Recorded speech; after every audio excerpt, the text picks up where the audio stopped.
Bapak Ibu Saudara, saya mengajak saudara membuka 1 Samuel pasal 22, 1 Samuel pasal 22 ayat 1 dan ayatnya yang kedua, 1 Samuel pasal 22 ayat 1 dan 2.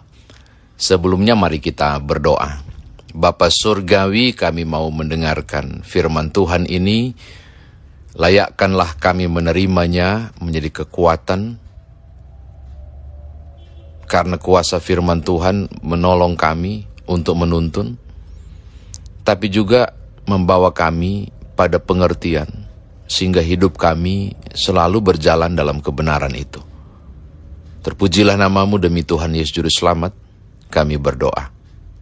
Amin. 1 Samuel pasal 22 ayat 1 dan 2 saya bacakan untuk saudara. Ini diberi judul, Lembaga Alkitab Indonesia beri judul Daud di Gua Adulam. Lalu Daud pergi dari sana dan melarikan diri ke Gua Adulam. Ketika saudara-saudaranya dan seluruh keluarganya mendengar hal itu, pergilah mereka ke sana mendapatkan dia. Berhimpunlah juga kepadanya setiap orang yang dalam kesukaran, setiap orang yang dikejar-kejar tukang piutang, setiap orang yang sakit hati. Maka ia menjadi pemimpin mereka. Bersama-sama dengan dia ada kira-kira 400 orang. Demikian firman Tuhan. Saudara dan saya dikatakan berbahagia jika mendengarkan firman Tuhan ini, merenungkannya, memberitakannya, tapi paling istimewa melakukan dalam kehidupan beriman kita. Bapak Ibu Saudara kekasih di dalam Tuhan, pernahkah saudara mengalami ketika saudara menghubungi seseorang di telepon, memintakan dia membawakan sesuatu, tapi kemudian ketika orang itu datang misalnya, dia membawa sesuatu yang berbeda.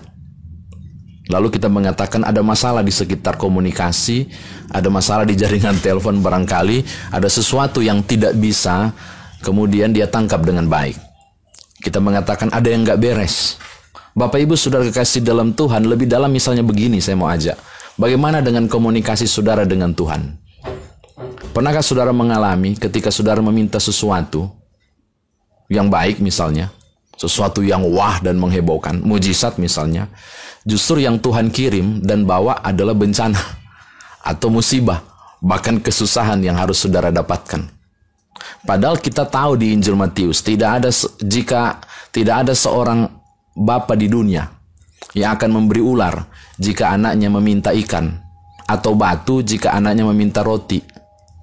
Apalagi Bapa di sorga. Jadi kita tahu bahwa apa yang kita minta yang baik, pasti Tuhan akan memberikan yang baik. Tuhan pasti memberikan yang baik. Tapi kenyataannya, saya mau menantang saudara, barangkali ke depan silakan renungkan, pernahkah saudara alami kenyataan terbalik? Ketika kita meminta A, Tuhan memberi B. B-nya ini justru perkara yang luar biasa mengerikan. Saya mau katakan ini, jika saudara belum mengalami, saya mau bilang, Daud mengalaminya. Daud mengalaminya. Saudara lihat di bacaan kita, di ayat pasal 22 ayat 1. Lalu Daud pergi dari sana dan melarikan diri ke Gua Adulam. Tahukah saudara kenapa dia melarikan diri? Dia dikejar-kejar oleh Saul. Dia mengalami hal yang tidak nyaman. Dia merasakan sesuatu yang tidak enak. Dia mengalami masalah yang besar. Dia diburu. Dia di kondisi yang luar biasa pahit. Nah, saudara tahu apa yang dibuat oleh Daud? Ngangkat telepon dia ke Tuhan. Dia berkomunikasi ke Tuhan. Saudara tahu apa isi doanya? Nah, silakan buka Mazmur 57. Mazmur 57. Mari buka sekarang. Saya membuka Mazmur 57, mengajak saudara. Ayat 1, saudara baca. Untuk pemimpin biduan, menurut lagu, jangan memusnahkan Miktam dari Daud ketika ia lari daripada Saul ke dalam gua. Gua ini masuk Gua Adulam, oke? Apa isi doanya? Panjang sekali. Minta dikasihanilah, tolonglah aku. Tapi paling luar biasa doa yang di ayat 4. Kiranya ia mengirim utusan dari sorga dan menyelamatkan aku. Mencela orang-orang yang menginjak-injak aku. Kiranya Allah mengirim kasih setia pada kebenarannya dan kebenarannya. Saudara lihat, yang dia minta ada di Gua Adulam itu, Tuhan kirimkan malaikatmu. Lalu hajar bolak-balik itu Saul dan pasukannya yang memburu. Tuhan hancurkan musuhku yang mencela-celaku, musnahkan mereka, kirimkanlah malaikatmu, pasukanmu dari sorga, tolonglah saya. Oh itu kira-kira itu bunyi teleponnya ketika dia menelpon Tuhan dalam doa dan menghubungi Tuhan. Lalu mari kita lihat apa jawaban Tuhan. Ini menarik. Apa yang Tuhan kirim? Mari kembali ke bacaan kita. 1 Samuel 22 ayat 2. Saya baca. Berhimpunlah juga kepadanya setiap orang yang dalam kesukaran, setiap orang yang dikejar-kejar tukang piutang, setiap orang yang sakit hati, maka ia menjadi pemimpin mereka. Bersama-sama dengan dia ada kira-kira 400 orang. Wow! Dia minta kepada Tuhan mengirimkan malaikat untuk berperang bersamanya. Tapi yang Tuhan kirim 400 orang yang dalam kesusahan, yang nggak bisa berperang. Tuhan justru mengirim orang yang sedang ada piutang, orang yang dikejar-kejar tukang piutang, orang yang sedang sakit hati, orang yang sedang mengalami kesukaran hidup. Jadi bukan malaikat yang Tuhan kirim. Ini salah kirim kayaknya. Ini salah dengar kalinya Tuhan. Kayaknya teleponnya bermasalah di sorga. Benarkah demikian Bapak Ibu? Ternyata tidak. Kalau saudara baca lebih jauh teks ini, saudara pasti terkejut seterusnya hingga pasal 23. Dia sibuk melayani 400 orang ini. Ternyata dia sibuk urus kesusahan mereka. Dia bantu soal piutang mereka. Wow. Dia bahkan menjadi pemimpin mereka. Kalau saudara di Israel, kalau di Penyanyi Lama menggunakan kata pemimpin, itu juga menjadi hakim. Itu juga menjadi penasehat. Dia memberikan jalan keluar, dia topang mereka, dia sibuk urus mereka. Efeknya, dia lupa bahwa dia lagi dikejar Saul. Saudara lihat, jadi ternyata menurut saya, Tuhan gak salah jawab. Walaupun menurut Daud barangkali awalnya salah jawab. Meminta malaikat Tuhan turun yang datang justru para orang yang penuh kesukaran. Tapi dia jadi sibuk mengurus kesukaran orang, efeknya dia lupa bahwa dia sedang mengalami kesukaran, yaitu dikejar-kejar oleh Saul. Saya mau katakan ini dengan satu istilah, terapi gua adulam.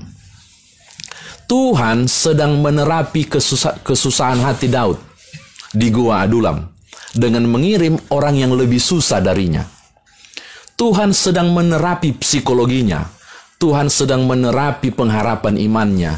Tuhan sedang menerapi semangatnya yang patah. Melalui kesusahan di gua adulam, mengirim orang-orang yang susah. Saya sebut itu dengan terapi gua adulam. Akhirnya, Daud pulih. Bagaimana pulihnya? Bukan Saul tidak ada. Enggak, kan dia masih dikejar. Tapi bagaimana pulihnya? Dia lupa pada beban itu. Dia lupa pada masalahnya sendiri.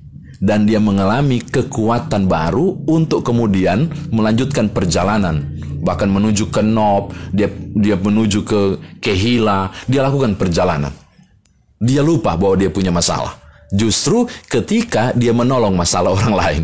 Ini menarik kan? Saya sebut itu terapi gua adulam. Nah sekarang bagaimana firman Tuhan ini saudara dan saya bawa dalam kehidupan beriman kita. Bapak Ibu, saya mau katakan hal yang sama kepada saudara hari ini.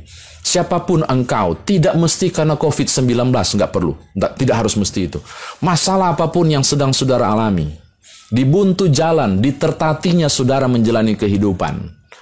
Lalu orang Amun bilang, tikang lututnya berulang-ulang sudah saudara lakukan. Berkomunikasi dengan Tuhan, berdoa. Nyanyi Kidung Jumat 26, mampirlah dengar doaku misalnya. Lalu saudara berlinang air mata, Tuhan tolonglah saya, berikanlah saya ini, bla bla bla bla. Tapi sampai detik ini seakan sorga terdiam. Malah sebaliknya masalah saudara makin bertambah. Maka sebaliknya persoalan-persoalan hidup justru makin bermunculan. Lalu saudara berpikir Tuhan salah jawab. Lalu saudara berkata barangkali Tuhan tidak dengar. Saya mau katakan kepada saudara, hati-hati. Jangan-jangan engkau sedang diterapi oleh Allah. Engkau sedang masuk sebuah sistem terapi gua adulam. Yaitu Tuhan tidak membuka jalan keluar untuk saudara secara langsung. Tapi memberikan jalan keluar kepada saudara melalui kerumitan yang ditambah dalam hidup saudara. Bahwa acap kali kesulitan-kesulitan yang saudara alami adalah bagian dari upaya Tuhan untuk menerapi iman saudara, menerapi psikologi saudara, menerapi pengharapan yang sudah patah di milik saudara, diterapi dalam sistem terapi gua adulam, yaitu menjawab masalah saudara dengan masalah yang baru. Sehingga engkau kemudian melalui terapi itu mengalami pemulihan. Pasti Bapak Ibu akan bertanya, how come? Bagaimana mungkin? Saya sulit menjawabnya, tapi Daud sudah alami. Dan barangkali saudara yang mendengar ini pun mulai ngangguk-ngangguk, iya ya. Ketika saudara mundur ke belakang tentang masalahmu yang berat, dan Tuhan tidak selesaikan masalah saudara, tapi sebaliknya Tuhan kirim masalah yang baru. Saya berharap saudara merespon firman Tuhan ini dengan mengatakan amin. Bahwa wow, betul. Ada kalanya Tuhan meredakan badai untuk menenangkan hambanya. Tapi ada saat di mana juga Tuhan biarkan badai itu mengamuk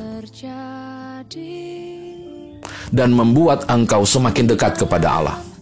Tujuannya cuma satu dan selalu sama, supaya engkau ditenangkan. Jadi entah badai itu terus mengamuk ataupun berhenti mengamuk, saya mau katakan hal yang sama. Terapi gua adulam selalu terjadi. Sehingga di soal hidup yang saudara alami, di berliku-liku yang luar biasa sedang saudara hadapi, dilipat ganda dan seakan Tuhan tidak menjawab doa saudara. Saya ingin berkata kepada Bapak Ibu Saudara yang mendengar siaran radio ini, barangkali engkau dan saya sedang memasuki sistem terapi gua adulam yang Tuhan sengaja proses, supaya imanmu bertumbuh, pengharapanmu kembali bangkit, untuk berangkat seperti Daud, menuju Nob, menuju Kehila, untuk membuat saudara kembali bangkit, menatap hari esok yang penuh harapan. Tuhan berkati Bapak Ibu Saudara. Amin.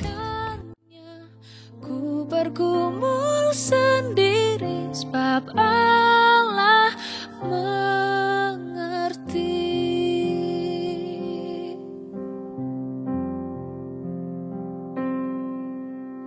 Banyak perkara yang tak dapat ku mengerti. Mengapakah harus terjadi di dalam kehidupan ini? Satu perkara yang ku simpan dalam hati, tiada satu pun kan terjadi tanpa Allah peduli. Allah mengerti, Allah peduli segala persoalan yang kita hadapi. Tak akan pernah dibiarkannya ku bergumul sendiri sebab Allah mengerti.